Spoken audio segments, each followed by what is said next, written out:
দেখেন একটা বাংলাদেশি বাইকে দেখছি মনে হচ্ছে। ওনাকে একটু জিজ্ঞাসা করি অনেক কোথায় কাজ করে কি বা কারা, একটু দেখি তো।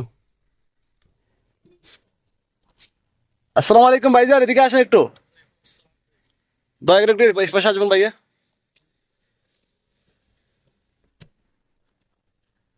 আসসালামু আলাইকুম ভাইজান, একটু ভিডিও করতেছি, কোনো সমস্যা আছে?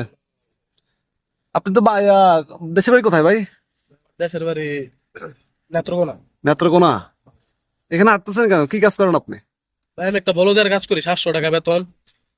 তো আমি এদিক ঘুরতেছি, দেখতেছি এদিক কোনো জায়গায় ওভার টাইম করার মতো কোনো ইয়ে আছে কিনা। যে ভাই 700 টাকা বেতন তো কোনো কিছু হয় না, নিজের খামুখী দেশে পাঠামুখী কোনো কিছু ভাই দেখি না। এই কারণে এইদিকে আইলাম। এত দোকানপাট, হসপিটাল, যদি কোনো জায়গায় ওভার টাইম করা যায় তাহলে আমি একটু শান্তি ভাবে থাকতে পারবো ভাই। আচ্ছা, তো আসছেন যে কয়দিন হইতেছে সৌদি আরব? ভাই আসছি, নতুন আসছি, এতদিন হয় না, আমি আর কি এদিক খুঁজতেছি। আচ্ছা, আরে আসলে ভাই আপনার মতো অনেক মানুষই আছে সৌদি আরবে, মানে অনেক কষ্ট করতে দিন 3-4 মাস কাজও পায় না। যাক, আপনি যেহেতু 700 টাকা বেতন পাচ্ছেন, অন্তত চলতে পারতেছেন তো নাকি? হ্যাঁ ভাই।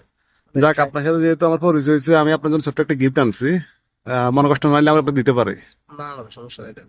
আচ্ছা আচ্ছা, সমস্যা নেই। ধরুন, এটা নিন।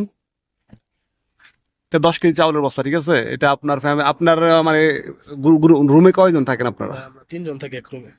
ঠিক আছে, এটা আপনি তাদের সাথে সহজে মানে সবাই মিলে একসাথে খাবেন, হ্যাঁ? ভাই ধন্যবাদ আপনারে। আপনারে আল্লাহ অনেক, আপনার মতো সবার মনের দিক দিয়া বড় করুক ভাই। টাকা সবাই কামায় কম বেশ, কিন্তু আপনার মতো সবার মন দেখে আল্লাহ এই দোয়া করি ভাই। ধন্যবাদ যাক ভাই আমার এই বিপদে সাহায্য করার জন্য। যাক যাক, আমি অনেক খুশি হয়েছি আমি ভাই। আপনাকে সাহায্য করতে পারি, আমি নিজে অনেক খুশি। ধন্যবাদ, ভালো থাকবেন। ওকে। আল্লাহ হাফেজ ভাই, ওকে আসসালামু ভাইয়া, আলাইকুম। আল্লাহ হাফেজ। দেখছেন ভাই, মানুষ কত কষ্টে আছে, কত দুঃখে আছে, দেখলে আসলে বোঝা যায়। আহারে।